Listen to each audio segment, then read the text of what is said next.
She's not your real grandmother." The venomous words ripped through the tranquil evening air, sharper than any blade, cutting deeper than any physical wound. Eleanor, sat on the porch of our rented mountain cabin, observing my 8-year-old grandson, Leo, absorbed in his toy cars. The sudden shrill of my daughter-in-law, Serena, shattered the peace. Leo looked up, confusion clouding his innocent face. "What do you mean, Mom?" Serena stood in the doorway, perfectly manicured hands on her hips, her features contorted by that familiar look of disdain. She'd been nursing wine all afternoon, the alcohol loosening a tongue usually bound by calculated malice. "I mean, she's just your father's mother, honey. Not really family like us. She's just here because we have to take care of her." The casual cruelty in her voice squeezed my chest, but instead of the usual sting of tears, an unexpected wave of relief washed over me. After 3 years of careful observation, of meticulously staged destitution, of enduring their condescension, I finally had the confirmation I'd been waiting for. I smiled. Not the forced, polite smile I'd perfected over decades of disappointing social charades, but a genuine, knowing smile that emanated from deep within. The same place where I had meticulously stored every slight, every dismissive comment, every calculated exclusion. "Eleanor, why are you smiling like that?" My son, Marcus, appeared behind Serena, his voice heavy with that weary annoyance I'd grown accustomed to. Serena didn't mean anything by it. She's just tired from the drive. Of course, he would defend her. He always did. Even when she forced me onto the lumpy pull-out couch during family visits because the guest room needed to be kept pristine for real guests. Even when she served my dinner on paper plates while the rest of the family enjoyed her heirloom china. Even when she made subtle jabs about how some people never learned to contribute properly to family gatherings. "Oh, I know exactly what Serena meant," I said softly, my voice steady despite the seismic shift occurring within me. "And it's perfectly fine." Leo abandoned his toys and scrambled onto my lap, his small arms wrapping around my neck with the unconscious affection only children possess. "You're my real grandma, Nana. I don't care what Mom says." The pure love in his voice almost shattered my resolve, almost. But then I caught Serena rolling her eyes, her expression making it clear she viewed even this innocent gesture as somehow improper.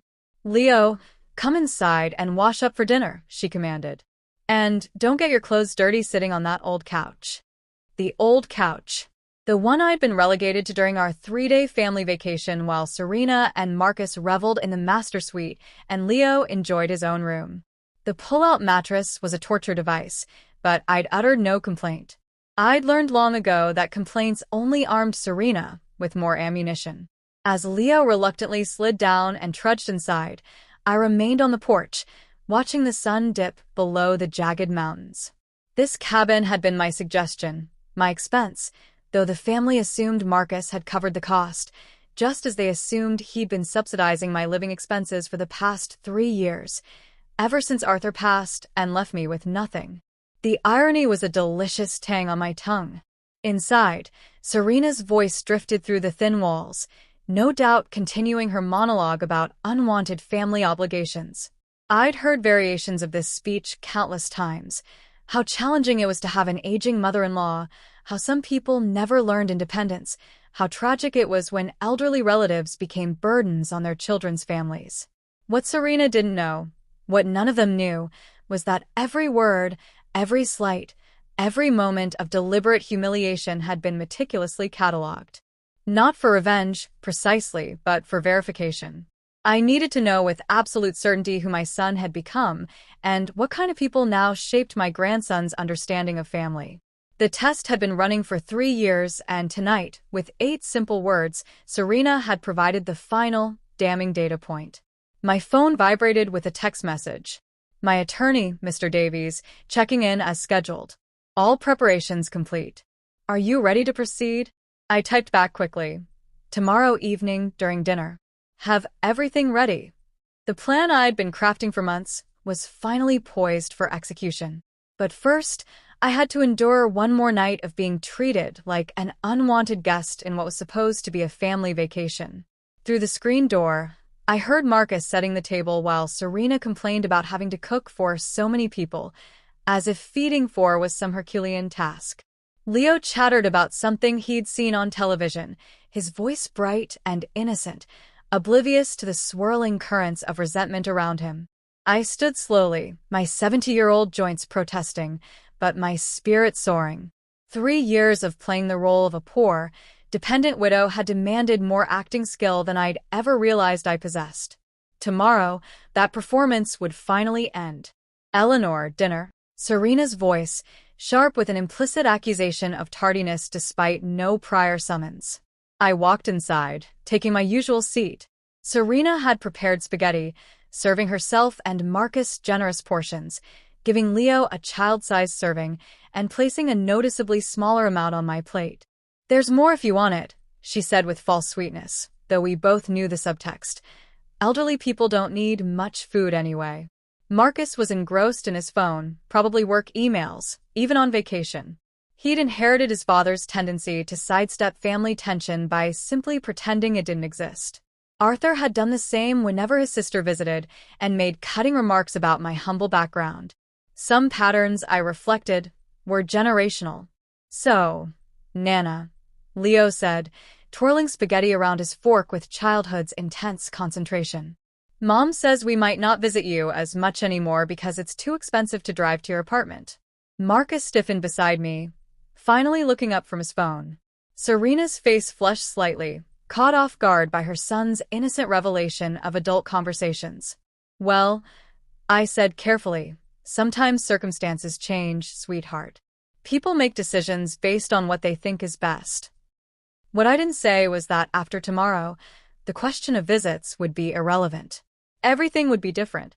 Everything would finally be honest. The rest of dinner passed in relative silence, broken only by Leo's occasional comments about his toys or questions about our hike to the lake. I answered his questions and smiled at his stories, storing each precious moment in my memory. These might be our last genuinely familial meals for quite some time. As Serena cleared the dishes, making a point of stacking mine loudly to emphasize the extra work, I excused myself and stepped back onto the porch. The mountain air was cool now, carrying the scent of pine and the promise of rain. Tomorrow evening, everything would change. The masks would finally come off, and my family would discover exactly who they'd been dismissing for the past 3 years. I thought about the 50 million sitting in carefully managed accounts, the real estate holdings, the investment portfolio that had grown steadily while I'd played the role of a poverty-stricken widow. Most of all, I thought about Leo and the lesson he was about to learn about assumptions, respect, and the true meaning of family. The smile returned to my face as I settled into the old porch chair. Tomorrow couldn't come soon enough. The morning after Serena's cruel declaration, I woke on that lumpy pull-out couch, my back screaming in protest, but my mind utterly clear. As I listened to the family stirring in their comfortable beds, I reflected on how I'd arrived at this precise moment. 3 years ago, when Arthur died, I made a decision that surprised even me. Instead of revealing the true extent of our wealth, I chose to conceal it, to test, to observe, to see who my family truly was when they believed I had nothing to offer but need. Arthur and I had been meticulously frugal for 50 years. While he worked his modest job at the electronics plant, I had quietly built an investment portfolio that would have shocked anyone who knew us. We lived in a small house, drove old cars, and clipped coupons, not because we had to, but because we understood that wealth thrived in silence. When the plant closed and Arthur took early retirement, I was already managing nearly 20 million in diversified investments. An inheritance from my aunt's estate, which I'd never mentioned, had been the foundation. Then came the real estate purchases in areas I'd researched meticulously, the technology stocks I'd bought before anyone understood their potential, the small businesses I'd funded and watched flourish. By the time Arthur passed, our net worth had soared to 50 million. But instead of sharing this news with Marcus and his family, I had watched his reaction to what he thought was his suddenly impoverished mother. The results had been devastating. "Mom, we need to talk about your situation. Marcus had said just 2 weeks after the funeral, sitting in my kitchen with Serena beside him, wearing an expression of barely concealed impatience. My situation? I'd asked, though I already knew what was coming. Your financial situation, Serena had interjected, her voice adopting that particular tone she reserved for unpleasant necessities. Marcus says Dad didn't leave much, and you can't afford to keep this house. I'd let silence fill the space, watching my son avoid eye contact while his wife laid out their version of my future. We've been thinking, Serena continued, maybe it would be best if you moved to one of those senior communities. There's a nice one about 40 minutes from us. Very affordable. You could make friends your own age. Affordable. Translation: cheap enough that we won't feel guilty about putting you there. And this house? I'd asked quietly. Marcus finally looked at me, his expression uncomfortable but determined. We think you should sell it. Use the money for your living expenses. What he meant was, sell the house, use that money to support yourself, and don't expect help from us. I'd raised this man, sacrificed for him, worked double shifts when he needed school clothes or wanted to join the baseball team. And now, with his father barely cold in the ground, he was essentially telling me I was a financial burden he didn't want to carry. The test had begun that day. Instead of revealing the truth, I'd played along. I'd sold the house just as they suggested. Though what they didn't know was that I already owned the building where I moved. The rental apartment I now lived in was actually mine, but I let them believe I was struggling to make the monthly payments. It's so expensive, I'd told Marcus during one of his increasingly rare phone calls. But I suppose I'll manage somehow. The desired effect was immediate. His calls became shorter, less frequent. Serena stopped including me in family gatherings, claiming they didn't want to burden me with the cost of contributing to potluck dinners. Holiday invitations became rare, and when they did come, they arrived with subtle hints about keeping gifts simple and affordable.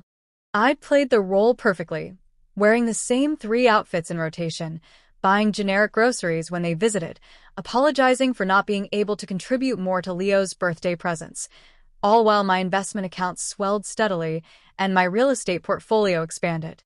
The most painful part hadn't been their rejection of my supposed poverty. It had been watching how quickly they accepted it. No one questioned whether I needed help. No one offered to assist with my financial struggles. They simply wrote me off, a problem solved by distance and low expectations. Serena, in particular, had embraced my new status with an enthusiasm that bordered on cruelty. During family visits, she'd make comments about how some people needed to learn to live within their means. She'd suggest I shop at thrift stores, as if this was helpful advice rather than naked condescension. She'd even offered to teach me how to use coupons more effectively, apparently unaware that I'd been using them long before she was born. But it was the way she treated Leo's relationship with me that cut deepest. Gradually, systematically, she'd been teaching my grandson that I was less important than other family members, that my presence was tolerated rather than welcomed, that love and respect were commodities tied to financial contribution. Nana can't come to your school play, honey, I'd overheard her tell Leo once. She can't afford the gas money, and it would be awkward to ask. I could have easily afforded to fly to his school play and rent a hotel room afterward. Instead, I'd missed it, watching my grandson learn that economic circumstances determined family priorities. The truly masterful part of Serena's manipulation was how she framed it as protection. She was protecting me from embarrassment, from feeling bad about my limitations, from the stress of trying to keep up with their lifestyle. In reality, she was systematically erasing me from my grandson's life while appearing compassionate to anyone who might be watching. Marcus, for his part, had simply allowed it to happen. When I tried to discuss Leo's increasing distance during our last phone conversation, he'd brushed off my concerns. He's just busy with school and friends, Mom. Kids that age don't really want to hang out with grandparents anyway. It's normal. Normal. As if the gradual dissolution of a family bond was just part of natural development rather than the result of deliberate manipulation. But through it all, I'd watched and learned. I'd seen who they really were when they thought no one important was looking. I'd documented every slight, every dismissive comment, every moment when they chose convenience over compassion. Yesterday, when Serena told Leo the first wasn't his real grandmother, she'd provided the final piece of evidence I needed. Not just that she didn't respect me, but that she was actively working to poison my relationship with my grandson. Now, lying on this uncomfortable couch while my family slept peacefully in their comfortable beds, I felt something I hadn't experienced in 3 years: anticipation. Tonight, during dinner, the performance would end, the masks would come off, and everyone would finally see the truth. I pulled out my phone and scrolled through my investment accounts, checking the morning numbers. 52 million now, thanks to some particularly good decisions in the renewable energy sector.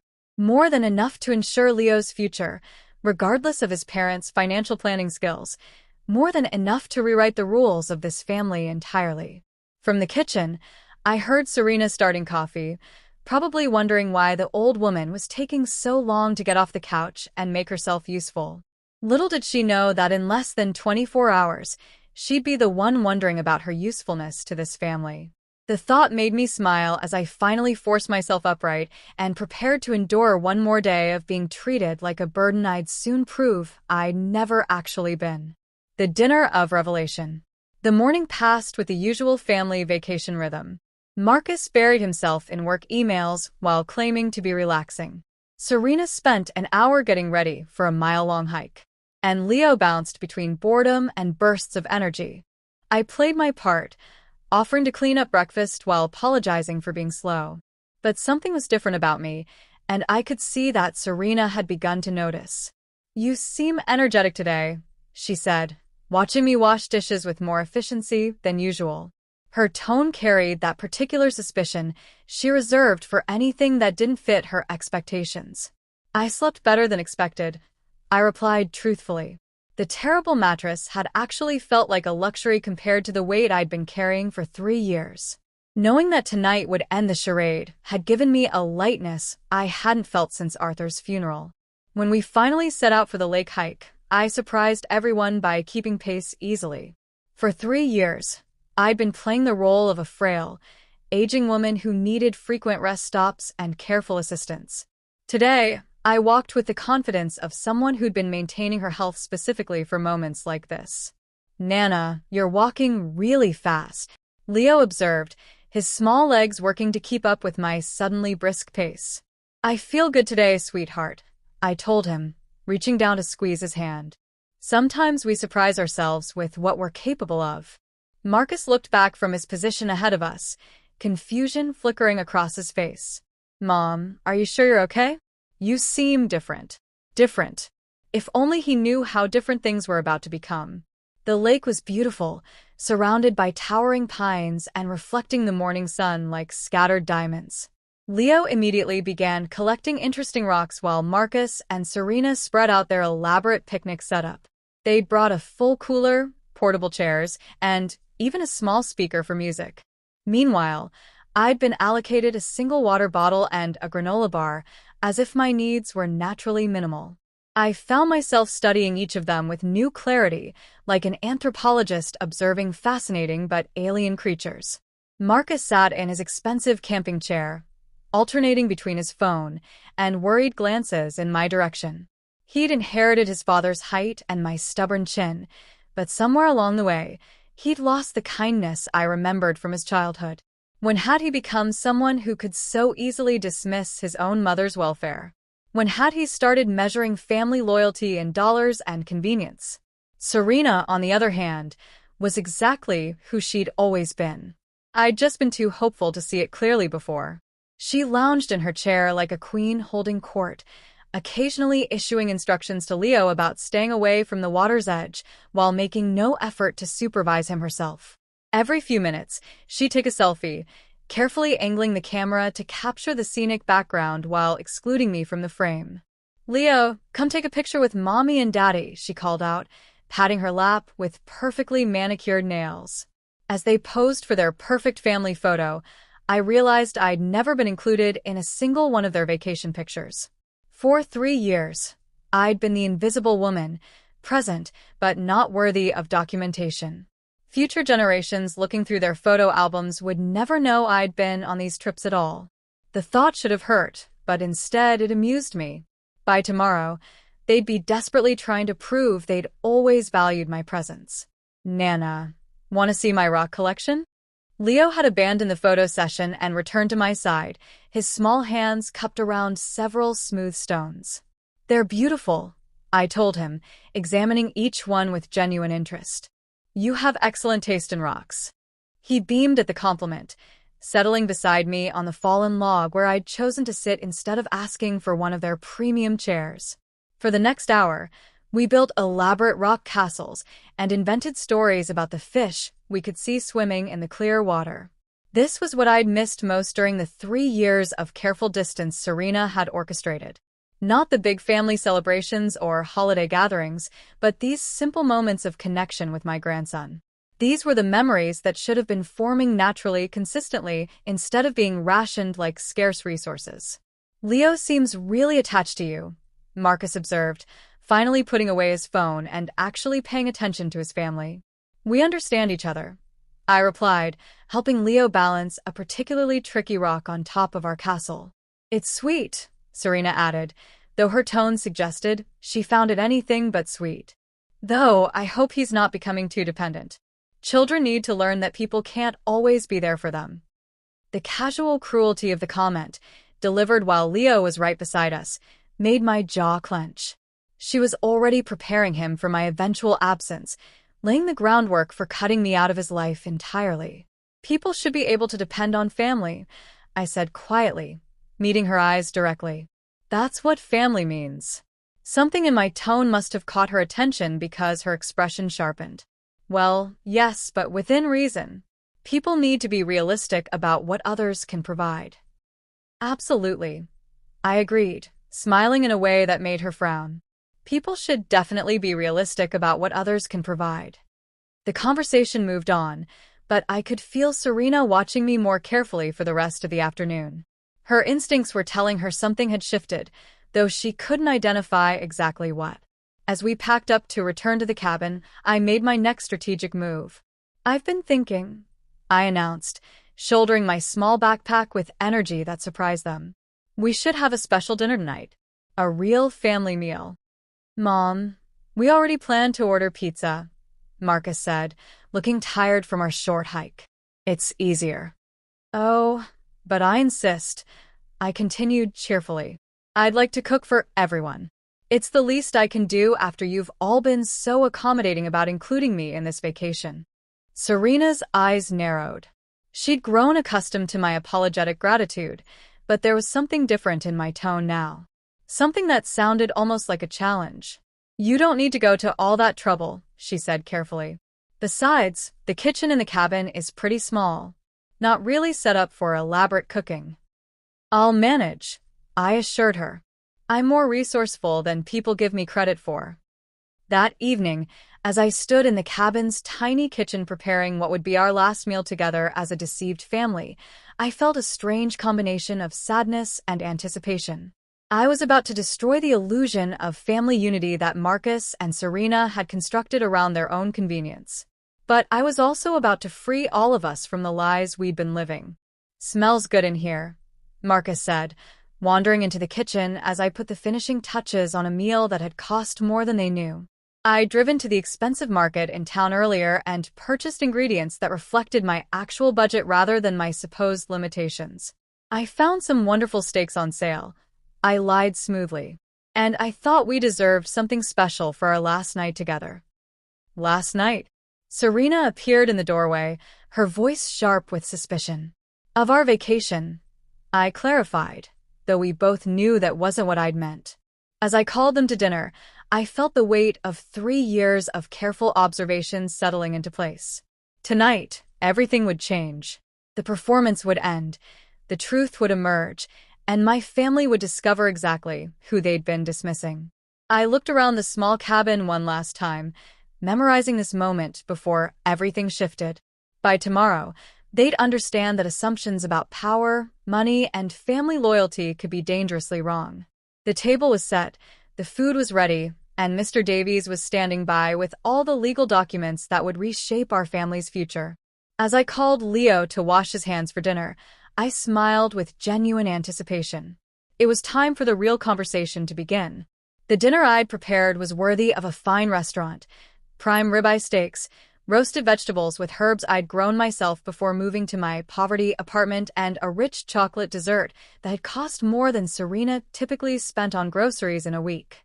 I watched their faces as they took their first bites, seeing surprise and confusion replace their usual patronizing acceptance of my simple cooking.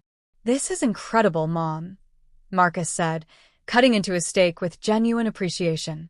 "When did you learn to cook like this?"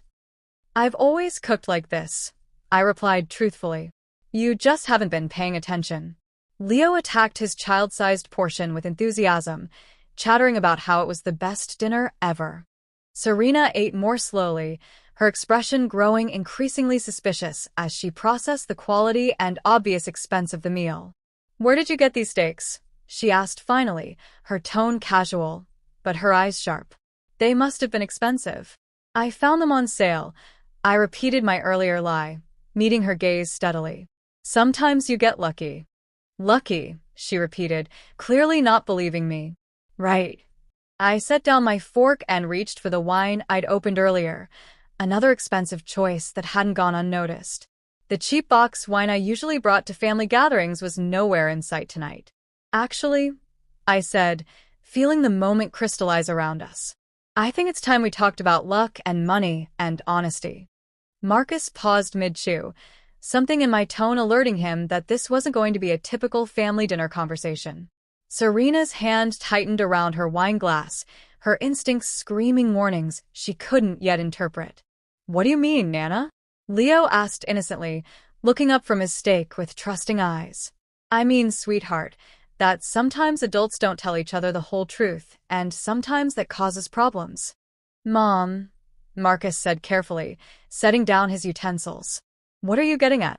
I took a slow sip of wine, savoring both the excellent vintage and the moment I'd been anticipating for 3 years. "I'm getting at the fact that you've all been operating under some significant misunderstandings about my situation." "Your situation?" Serena's voice had gone up half an octave, the way it did when she sensed a threat to her carefully managed world. "My financial situation, specifically." I smiled at her, enjoying the way her face was beginning to pale. "You see, when Arthur died, you all made some assumptions about what he left behind, about what I had to live on, about what kind of future I was facing." Marcus was staring at me now, his dinner forgotten. "Mom, what are you saying?" "Are you?" "I'm saying that your father and I were much better with money than any of you realize." I reached into my purse and pulled out a tablet, opening it to the summary page of my investment portfolio. Much, much better. The screen showed a number that made Marcus's mouth fall open. $52,347,891. That's impossible," Serena whispered, leaning forward to stare at the screen as if it might be some kind of magic trick. "The investments are real," I said calmly. "The real estate holdings are real. The trust accounts are real. The only thing that wasn't real was the poverty I've been performing for the past 3 years. Marcus's chair scraped against the floor as he pushed back from the table. "Performing? Mom? What the hell are you talking about?" "I'm talking about a test," I said, my voice steady despite the adrenaline coursing through my veins. "A 3-year test to see who you really were when you thought I had nothing to offer you except need." The silence that followed was deafening. I could hear Leo's breathing, the tick of the wall clock, the distant sound of wind through the pine trees outside. But inside the cabin, 3 people were processing the complete destruction of everything they thought they knew about their family dynamics. Serena was the first to break. "You're lying," she said, her voice shrill with panic. "This is some kind of joke. Some kind of cruel joke." "No joke," I assured her, scrolling through the account pages to show them the real estate holdings, the stock portfolios, the municipal bonds. "Although I suppose there's some irony in you calling something cruel." "But the apartment," Marcus stammered. "The constant money worries. The way I what?" I asked pointedly. "The way I accepted being treated like a burden, the way I allowed myself to be excluded from family gatherings because I supposedly couldn't afford to contribute." The way I sat quietly while Serena explained to my grandson that I wasn't really part of this family, Marcus's face went white. He glanced at his wife, who was now openly staring at the tablet screen as if she could make the numbers disappear through sheer force of will. "You've been testing us," he said slowly, realization dawning in his voice. "For 3 years, you've been testing us. And you failed," I said simply. "Spectacularly." And subscribe to watch final part of the story, which comes tomorrow. Comment down your city name and what time it is time. This story is originally made by me and my team with the help of AI. Don't forget to like and subscribe our channel